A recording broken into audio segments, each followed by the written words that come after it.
प्रधानमंत्री नरेंद्र मोदी लगातार देश भर के राज्यों का दौरा कर रहे हैं। उनका जोर उनके तीसरे कार्यकाल पर है।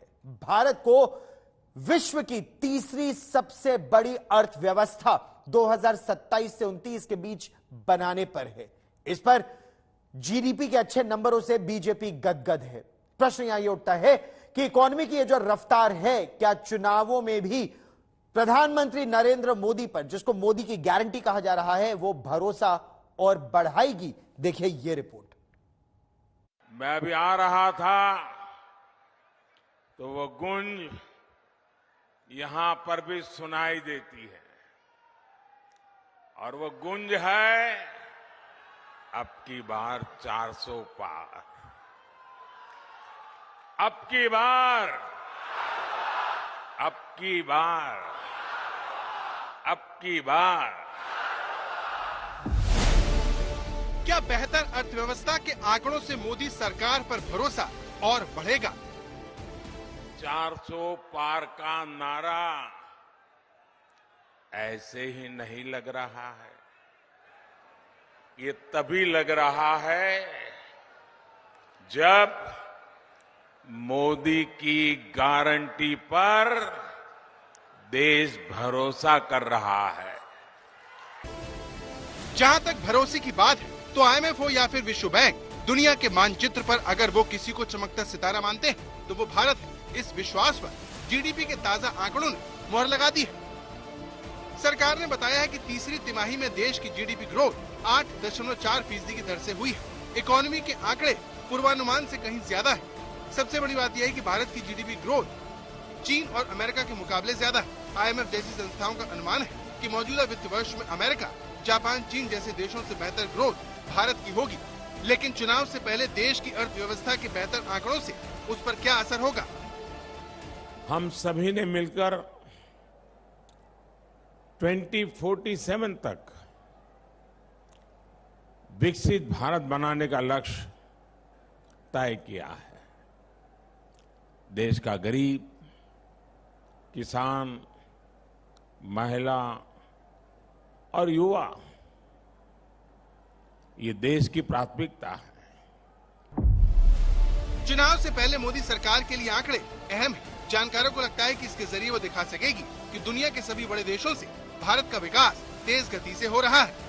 दुनिया के युद्ध और मंदी से घिरी होने के बावजूद वो देश की अर्थव्यवस्था को ठीक ढंग से चला रही है। अर्थव्यवस्था और बेरोजगारी पर सवाल उठाने वाले विपक्ष को भी वो इन आंकड़ों का हवाला देकर आसानी से जवाब दे पाएगी। सबसे बड़ी बात, मोदी ज्यादा ताकत के साथ जनता को भरोसा दिलाएंगे कि वो अपने तीसरे कार्यकाल में देश को तीसरी सबसे बड़ी इकोनॉमी बनाकर रहेंगे। जीडीपी के आंकड़े आने के बाद पीएम मोदी ने देश की तेजी से बढ़ती अर्थव्यवस्था को लेकर खुशी जाहिर की। उन्होंने एक्स पर लिखे अपने पोस्ट में लिखा, वित्त वर्ष 2023-24 की तीसरी तिमाही में आर्थिक विकास दर 8.4% रही, जो भारतीय अर्थव्यवस्था की ताकत और इसकी क्षमता को दर्शाती है। हमारे प्रयास देश के तेज आर्थिक विकास के लिए जारी रहेंगे, जिससे 140 करोड़ भारतीयों को बेहतर जीवन जीने और एक विकसित भारत बनाने में मदद मिलेगी। लेकिन कांग्रेस लगातार बेरोजगारी और महंगाई पर सरकार को घेरती है और उस पर एक वीडियो के जरिए तंज भी कसती है। गारंटी मिल नहीं सकती झूठ के जुमलों की। जीडीपी के आंकड़ों के सामने आते ही कांग्रेस सांसद राहुल गांधी और पूर्व आरबीआई गवर्नर का एक वीडियो भी वायरल हो रहा है, जिसमें रघुराम राजन ने भारत की अर्थव्यवस्था के सुस्त पड़ने का अनुमान जाहिर किया था। Growth is going to slow in the world more generally. People are raising interest rates, that brings down growth. India is also going to be hit. Indian interest rates have also gone up, but Indian exports have been slowing quite a bit. And India's inflation problem is more a commodity inflation problem, vegetable inflation problem, and that is also going to be negative for growth. So I think that we would be lucky if we do 5% next year.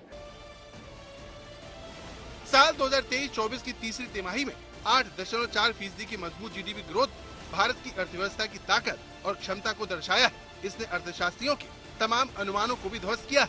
तीसरी तिमाही में तेज आर्थिक विकास के बाद पूरे वित्त वर्ष के अनुमानों को भी बदला गया है। इन्हें 7% के पहले अनुमानों के मुकाबले बढ़ाकर 7.6% किया गया है। आज तक ब्यूरो। और इस बीच US India strategic partnership forum के अध्यक्ष जॉन चेंबर्स ने कहा है कि प्रधानमंत्री नरेंद्र मोदी दुनिया के सबसे लोकप्रिय नेता हैं और उनकी इच्छा है कि अमेरिका के पास भी उनके जैसा कोई नेता हो जो उनके देश की पॉपुलैरिटी को भी और इकोनॉमी को बढ़ा सके।